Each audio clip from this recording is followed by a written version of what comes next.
السلام علیکم ورحمۃ اللہ وبرکاتہ۔ آج ہم انشاءاللہ عز و جل یہ حدیث پڑھیں گے کہ کس چیز سے روزہ افطار کرنا چاہیے، ہمیں سب سے پہلے کون سی چیز کھانی چاہیے۔ تو یہ حدیث سماعت فرمائے۔ عن سلمان بن عامر الضبی رضی اللہ تعالی عنہ عن النبي صلى الله عليه وآله وسلم قال إذا أفطر أحدكم فليفطر على تمر فإنه بركة فمن لم يجد فليفطر على ماء فإنه طهور۔ یہ حدیث حضرت سلمان بن عامر الضبی رضی اللہ تعالی عنہ یہ بیان کرتے ہیں کہ میرے آقا امام الانبیاء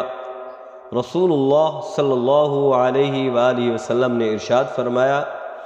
اذا افطر احدکم فلیفطر،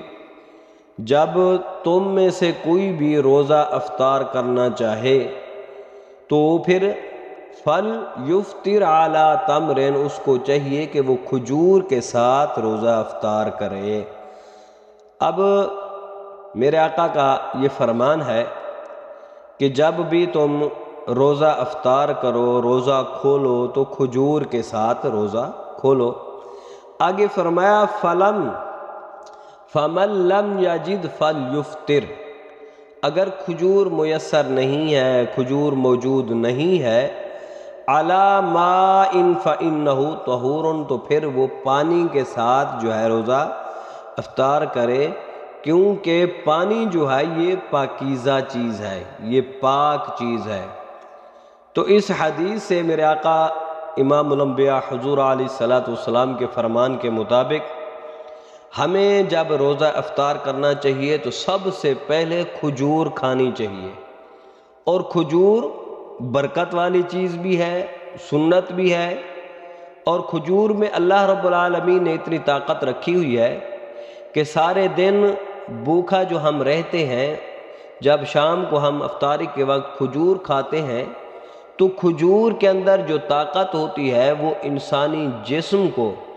وہ اتنی طاقت دیتی ہے کہ وہ سارا دن جو روزے سے رہا ہے، بھوکا رہا ہے، اس کی وہ طاقت پوری کر دیتی ہے۔ اور میرے آقا نے فرمایا کیونکہ مہنگائی کا دور ہے، میرے آقا کو پتہ تھا ابھی ایک وقت آئے گا کھجوریں بھی بہت مہنگی ہوں گی، تو اس لیے میرے آقا نے فرمایا اگر میسر نہ ہو، یعنی اگر نہ خرید سکو تو پھر پانی کے ساتھ جو ہے روزہ افطار کر لیا کرو، کیونکہ پانی پاکیزہ چیز ہے۔ اب دسترخوان پر کافی ساری چیزیں ہوتی ہیں، پکوڑے بھی ہوتے ہیں، سموسے بھی ہوتے ہیں، پانی بھی ہوتا ہے، کھجوریں بھی ہوتی ہیں، اور بھی کافی ساری چیزیں ہوتی ہیں، لیکن ہمیں روزہ جو ہے وہ کھجور کے ساتھ ہی افطار کرنا چاہیے۔ یہ ویڈیو اگر آپ کو اچھی لگے تو ضرور اس کو آپ نے سبسکرائب بھی کرنی ہے، شیئر بھی کرنی ہے اور لائک بھی کرنی ہے۔ اللہ تعالی ہم سب کو سارے روزے رکھنے کی توفیق عطا فرمائے۔